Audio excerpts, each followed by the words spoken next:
नमस्कार दोस्तों आज मैं आप लोग के लिए मैथ का कुछ इंपॉर्टेंट प्रश्न लेकर के आया हूँ। तो अगर आप किसी भी एग्जाम की तैयारी कर रहे हो तो आपके लिए इंपॉर्टेंट होगा। तो चलिए देर ना करते हुए हम शुरू करते हैं। तो देखिए दोस्तों, पहला प्रश्न आपका कह रहा है, एक व्यक्ति स्थान ए से स्थान बी तक 12 किलोमीटर घंटा की चाल से जाता है, जबकि स्थान बी से स्थान ए को 15 किलोमीटर घंटा की चाल से वापस आता है। व्यक्ति की औसत चाल ज्ञात कीजिए। तो देखिए सिंपल सा प्रश्न दोस्तों, देखिए क्या है, यहाँ ए से बी है, यहाँ ए है, यहाँ बी है। अब यहाँ से ए जाता है, ये जो जाता है दोस्तों 12 किलोमीटर प्रति घंटा, ए से बी तक 12 किलोमीटर प्रति घंटा,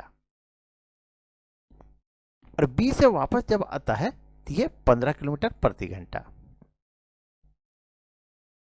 अब इसका पूछ रहा औसत चाल, तो औसत चाल बराबर क्या होता है, चाल बराबर एक फार्मूला मैं आपको बता रहा हूँ, एक बार जा रहा है और फिर वहीं से वापस आ रहा है, तो बस ये 2 बार हो गया। देखिए इसका formula 2xy x plus Y, ये जा रहा है उसको ए मान लीजिए और इसको ये बी मान लीजिए, बस इतना ही करना आपको।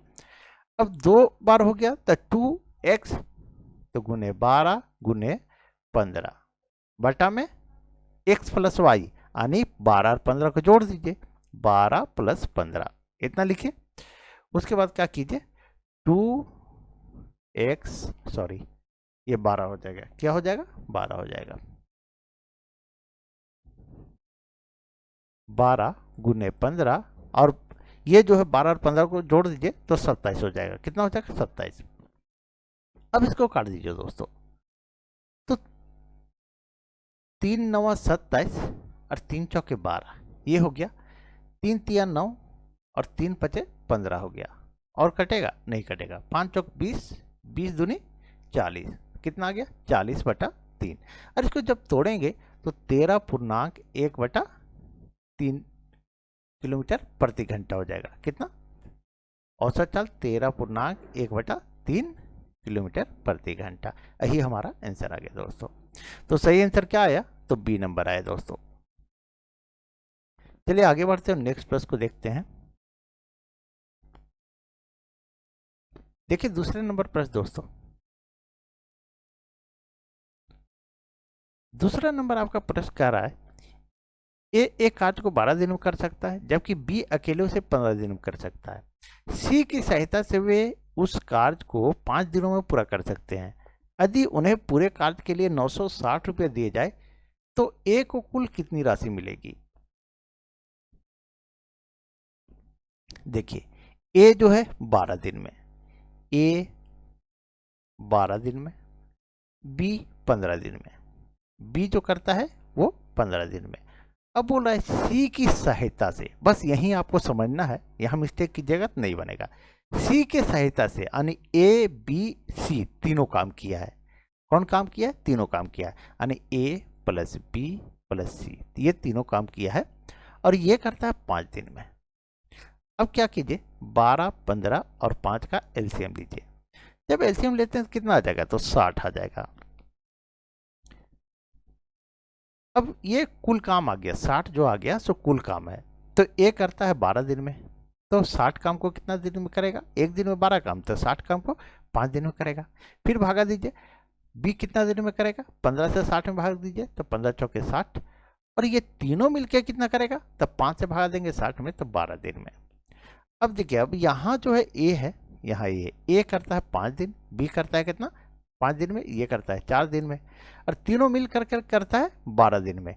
तो 12 में ये घटा दीजिए, 5 4 9, इसको जोड़ देंगे ये 9 हो जाएगा, और 12 में घटा देंगे तो कितना आ जाएगा, सॉरी ये 9 हो जाएगा, 9, तो 12 में 9 घटा देंगे तो 3 दिन आ गया। तो 3 दिन किसका काम आया, तो ये सी का आया दोस्तों। किसका आया, सी। ए करता है 5 दिन में, बी करता है 4 दिन में, तो सी कितना दिन में करता है, 3 दिन में। अब बोला यदि उन्हें पूरे कार्य के लिए 960 रुपये दिए जाए तो ए को कुल कितनी राशि मिलेगी, ए को कुल कितनी राशि मिलेगी। तो कुल कितना आ रहा है, तो ए बी सी तीनों को जोड़ते हैं जब, तो देखिए ए बी सी ये तीनों कितना आ रहा है, 12 दिन में।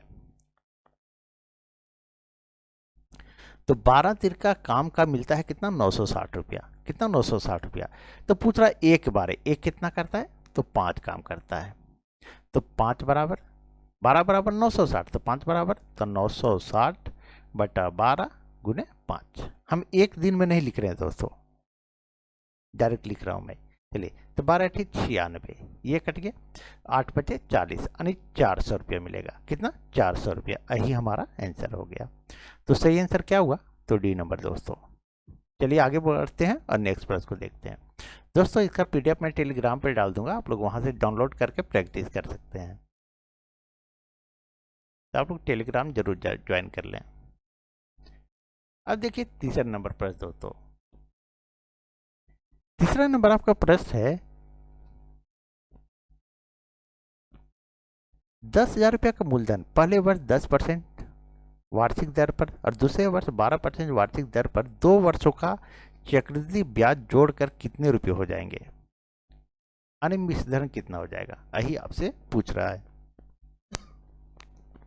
तो फार्मूला का होता है ए बराबर P 1 plus R by 100 power में टी। ये समय हो गया। तो ये मूलधन कितना हो, यहाँ मूलधन है, ये चक्रवृद्धि मिश्रधन है। तो मूलधन यहाँ लिख दीजिए 10,000 रुपया गुने, इसको अगर हम डायरेक्ट जोड़ेंगे तो ये 10% है तो 110 आ जाएगा। 100 एकम 100 और यहाँ दर 10 लिखेंगे तो 110 आ जाएगा। तो इसको हम 11/10 भी लिख सकते हैं। चलिए हम पूरा लिख देते हैं समझने के लिए। तो 110 बटा ये 100 लिख दिए, गुने ये 12% है तो इसको 12% कितना हो जाएगा? 112/100 हो जाएगा। अब इसको काट दीजिए, 1 0 1 0 2 0 2 0, ये 0 ये 0 कट गया। अब क्या बचा? 112 को 11 से गुना कर दीजिए, और जब 112 को 11 से हम गुना करेंगे तो 1232 आ जाएगा। कितना आ जाएगा? 1232। और ये 10 से गुना करेंगे तो 1 0 बढ़ जाएगा, यानी हमारा आ जाएगा 12,320 रुपया दोस्तों। यही हमारा आंसर आ गया। तो सही आंसर क्या हो गया? तो बी नंबर। चलिए आगे बढ़ते हैं, नेक्स्ट प्रश्न को देखते हैं। अब देखिए चौथा नंबर प्रश्न दोस्तों। चौथा नंबर प्रश्न आपका 144 मुर्गियां बेचने पर महेश को 6 मुर्गियों के बिक्री मूल्य के बराबर घाटा हुआ। क्या हुआ है? घाटा हुआ है। यहाँ ध्यान दीजिएगा। तदनुसार उसके घाटे का प्रतिशत कितना है? घाटे का प्रतिशत कितना आपसे पूछा जा रहा है। घाटा हुआ, जब घाटा हुआ तो सीपी यानी क्रय मूल्य में हम जोड़ेंगे। अगर फायदा होता तो हम उसको घटाते, तो क्रय मूल्य क्या हो जाएगा हमारा? क्रय मूल्य यानी 144 मुर्गी प्लस 6 मुर्गी यानी 150 मुर्गी। अब यहाँ पूछ रहा है घाटे का प्रतिशत। तो 150 में घाटा, 150 मुर्गी में कितना घाटा? तो 6 मुर्गी घाटा। तो 100 में, जब भी प्रतिशत में निकालना होता है तो 100 में निकालते हैं। तो 100 मुर्गी में कितना घाटा? तो 6 गुने 100 और बटा में 150 आ जाएगा। तो काट दीजिए, 50 दूनी 100, 50 दिया 150 और 3 से काटेंगे 2, 3 दूनी 6 यानी 4% दोस्तों। यही हमारा आंसर आ गया। तो सही आंसर क्या आया? तो 4 आया दोस्तों। देखिए हम इसको इस तरह से लिखते तो थोड़ा सा और लंबा हो जाता। जैसे क्या है, 150 रुपया में 150 मुर्गियों में 6 मुर्गी घाटा, तो एक मुर्गी में तो 6/150 करते, फिर करते 100 में, तब फिर हम लिखते 6/150 और गुने 100। तो इतना ना लिख करके मैंने 6 गुने 100 देखिए यहाँ लिखा है, और बटा में यहाँ 150 लिख दिया। डायरेक्ट इस एक को मैंने हटा दिया, बस इतना ही किया है। चलिए, तो मुझे उम्मीद है सारे लोगों को समझ में आ गया होगा। चलिए अब देखते हैं नेक्स्ट प्रश्न को। देखते हो अगला प्रश्न देखिए, 5वां नंबर आपका प्रश्न है, किसी कार्य को ए 10 दिन में कर सकता है, बी उसी कार्य को 20 दिन में कर सकता है। वे दोनों साथ कार्य आरंभ करते हैं, परंतु 5 दिन के बाद एक कार्य छोड़ देता है। शेष कार्य को बी कितने दिन में पूरा करेगा?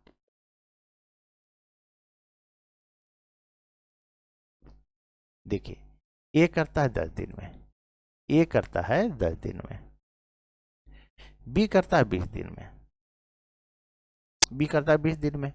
दोनों ने 7 कार्य आरंभ किया, किंतु 5 दिन बाद एक कार्य छोड़ दिया। अब इसका एलसीएम लीजिए, कितना आ जाएगा? 20 आ जाएगा। 10 दूनी 20 और ये 20 से भागा देंगे तो 1। अब बोला 5 दिन के बाद ए ने कार्य छोड़ दिया, ठीक है, लेकिन दोनों ने 7 काम आरंभ किया था, दोनों मिलके काम कितना करता है 3, तो 5 दिन में कितना काम कर देगा 15 काम, कुल काम कितना है 20, तो इसमें 15 घटा दीजिए, यानी शेष काम कितना बचा, शेष काम तो 5 बचा दोस्तों, कितना शेष काम 5 बचा। अब क्या बोला है, अब कौन करेगा शेष कार्य को बी करेगा, बी कितना करता है तो 1 करता है, तो 5 बार हम यूं ही अगर 1 से भागा देंगे तो 5 दिन आ जाएगा, कितना 5 दिन। हमसे पूछ भी रहा है कि शेष कार्य बी कितने दिन में करेगा, तो 5 दिन में करेगा, सही आंसर क्या आया तो ए नंबर आया। चलिए आगे बढ़ते हैं और नेक्स्ट प्रश्न को देखते हैं।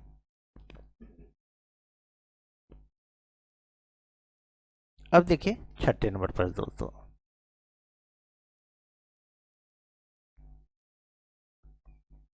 छठा नंबर आपका प्रश्न है,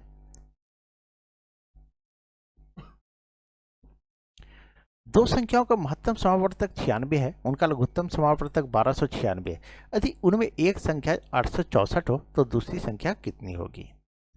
तो सिंपल सा है और एग्जाम में हमेशा पूछता है दोस्तों। तो इसका एक फार्मूला है, पहली संख्या गुने दूसरी संख्या बराबर इनका एलसीएम गुने इनका एचसीएफ, यही है फार्मूला दोस्तों। अब बोला महत्तम समावर्तक, ठीक है, तो कितना है 96 और लघुत्तम समावर्तक 1296 यहाँ लिख दीजिए। उन्होंने बोला एक संख्या 864 है, मान लीजिए एक संख्या जो है 864 है, तो दूसरी संख्या x हो जाएगा। आप यहीं काट दीजिए या फिर नीचे लिख के काटिए। चलिए मैं आपकी सुविधा के लिए थोड़ा सा नीचे कर देता हूँ, ये इस तरह से हो जाएगा एक सी और 864 जो है बटा में आ जाएगा, यानी 1296 गुने 96 और बटा में क्या हो जाएगा 864। अब इसको काट दीजिए, अगर इसको काटते हैं दोस्तों कितना बार में कट जाएगा,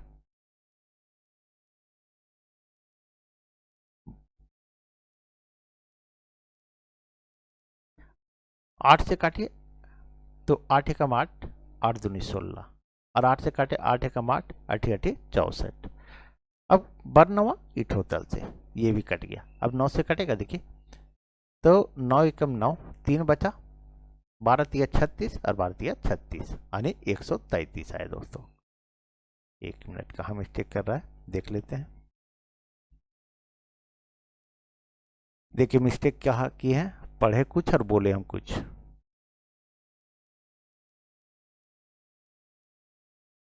ये जो है दोस्तों 9 से काटेंगे तो 9 एकम 9, 3 बचेगा, 9 चौके 36, फिर 3 बचेगा, 9 चौके 36 यानी 144 आ जाएगा, कितना, तो दूसरी संख्या कितना आएगा तो 144, यही हमारा आंसर हो गया।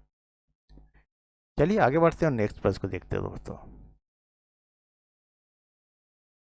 अब देखिए 7वां नंबर प्रश्न, 7वां नंबर प्रश्न बोल रहा है ए एक कार्य का 1/4 भाग 10 दिन में कर सकता है, बी कार्य के 1/3 भाग को 20 दिन में कर सकता है, ए और बी दोनों मिलकर के उस कार्य को कितने दिन में कर सकते हैं। सिंपल सा प्रश्न है, लेकिन सिर्फ आपको उलझा दिया है, यहाँ पे 1/4 लिख दिया है, लेकिन इसके लिए आपको टेंशन नहीं लेना है। आज देखिए इस तरह का वीडियो, फिर कभी नहीं गड़बड़ाइएगा आप। 1/4 काम ये जो करता है वो करता है 10 दिन में, कितना 10 दिन में। अब ऊपर ऊपर यहाँ बराबर है, अब ऊपर ऊपर होता है कटता और ये तिरछा ऐसे गुना होता है, तो 10 चौके 40 दिन आ जाएगा, ये कितना 40 दिन में। फिर बोला 1/3 काम 20 दिन में, बी जो करता है तो 1/3 काम ये करता है 20 दिन में। अब 1 से काटेंगे तो 20, तो 20 ही आएगा, 3 को 20 से गुना कर दीजिए तो ये 60 आ जाएगा। अब ए का काम आ गया 40 दिन और बी का कितना आ गया 60 दिन।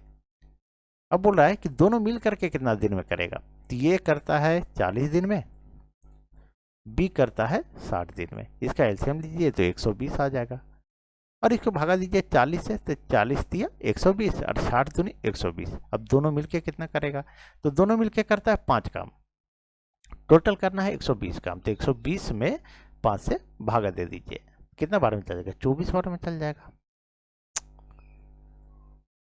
120 24 बार में चल जाएगा। यानी हमारा जो आंसर आ गया,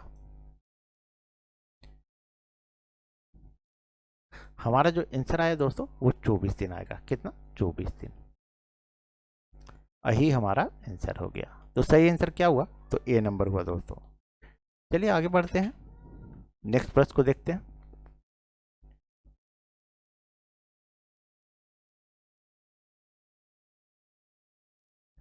नेक्स्ट प्रश्न दोस्तों 8वां नंबर, देखिए क्या बोल रहे हैं। 15 आदमी प्रतिदिन 8 घंटे कार्य करके किसी कार्य को 20 दिन में पूरा कर सकते हैं। 12 दिन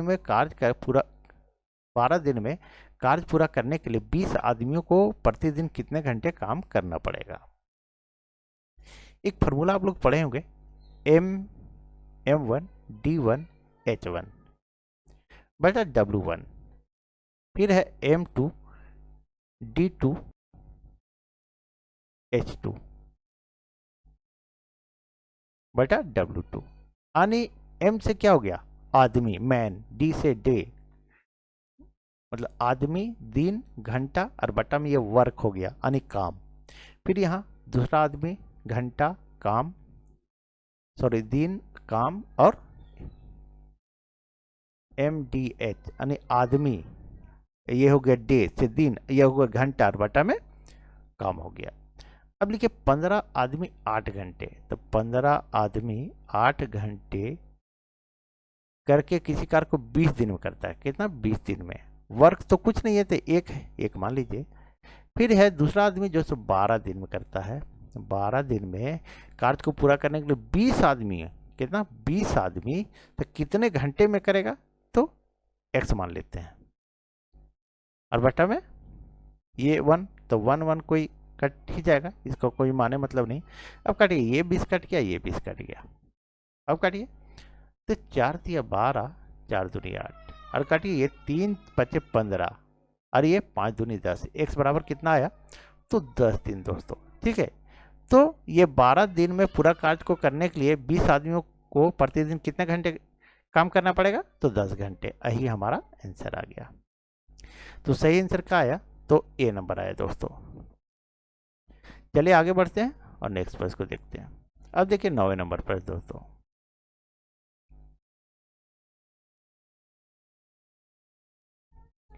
9वां नंबर प्रश्न बोल रहा है, एक आदमी किसी कार्य को 9 दिन में पूरा कर सकता है, परंतु अपने पुत्र की सहायता से उसे 6 दिन में पूरा कर लेता है। उसके पुत्र को अकेले उसे पूरा करने में कितना समय लेगा?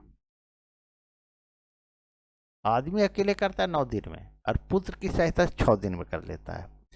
यानी मैन जो है ये 9 दिन में करता है। अब पुत्र की सहायता से, यानी पिता और पुत्र दोनों कर रहा है, यानी मैन प्लस सन दोनों कर रहा है। कितना? 6 दिन में। अब इसका एलसीएम ले लीजिए, तो कितना आ जाएगा? 9 और 6 का 18, तो 9 दूनी 18 और 6 दिया 18। अब बोला उसके पुत्र को अकेले उसे पूरा करने में कितना समय लगेगा? अब यहाँ दोनों कर रहा है 3 दिन लग रहा है। ठीक है, तो और पिता कर रहा है 2 दिन में, तो बच्चा कितना दिन में करेगा? हम घटा देंगे, 3 में 2 घटाएंगे तो 1 आ जाएगा, 1 दिन। अब बोल रहा है कि पुत्र को अकेले पूरा काम करने में कितना समय लगेगा? तो 18 में हम 1 से भागा देंगे तो क्या आएगा? 18 ही आएगा। यही हमारा आंसर आ गया। तो सही आंसर क्या आया? तो ए नंबर आया दोस्तों। चलिए आगे बढ़ते हैं और नेक्स्ट प्रश्न को देखते हैं। अब देखिए 10वें नंबर प्रश्न दोस्तों, थोड़ा सा क्वेश्चन ऊपर नीचे हो गया है।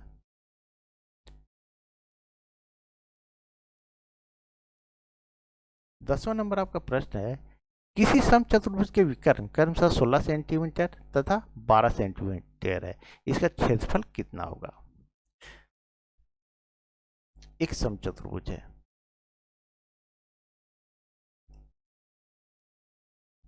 ये है विकर्ण, ये बीच में आएगा दोस्तों। एक मिनट,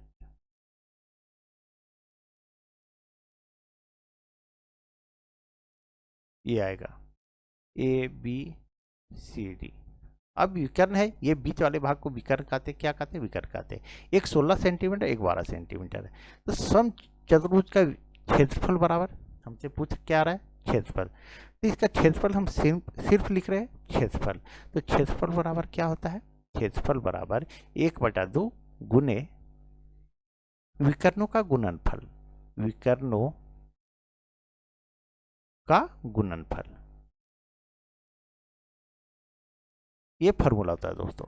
अब 1/2 और विकर्ण कितना है 16 सेंटीमीटर और 12 सेंटीमीटर। यहाँ 16 लिखिए और यहाँ 12 लिखिए। अब इसको काट दीजिए, 2 अठी 16 और गुना कर दीजिए, 12 अठी 96, तो 96 वर्ग सेंटीमीटर। यही हमारा आंसर हो जाएगा दोस्तों।